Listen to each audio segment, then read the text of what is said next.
Ammonia இல்லை அப்படிம்பாங்க. Ammonia எங்கள் டேயில் அமோனியாவே கிடையாது அப்படின்ட்டு அவங்க லேபிள் குத்துவாங்க.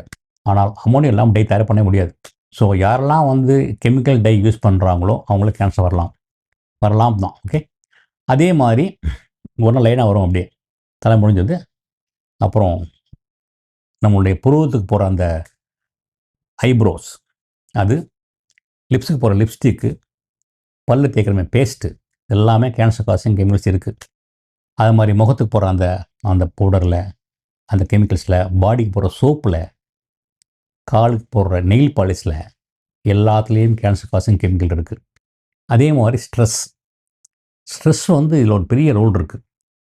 எல்லாம் சொல்லுவாங்க, நான் நல்லா தான் இருக்கேன், நான் டெய்லி யோகா பண்ணுறேன், ஃப்ரூட்ஸ் சாப்பிட்றேன், வெஜிடபிள்ஸ் சாப்பிட்றேன், காய்கறிகள் சாப்பிட்றேன், எனக்கே வந்து கேன்சர் அப்படிம்பாங்க. ஆனால் பார்த்தா ரொம்ப ஸ்ட்ரெஸ்ஸாக இருப்பாங்க அவங்க. ஸ்ட்ரெஸ்ஸு வந்து ஒரு பெரிய ரோல் கேன்சரில். ஸ்ட்ரெஸ் இருந்தாலும் கேன்சர் வரும்.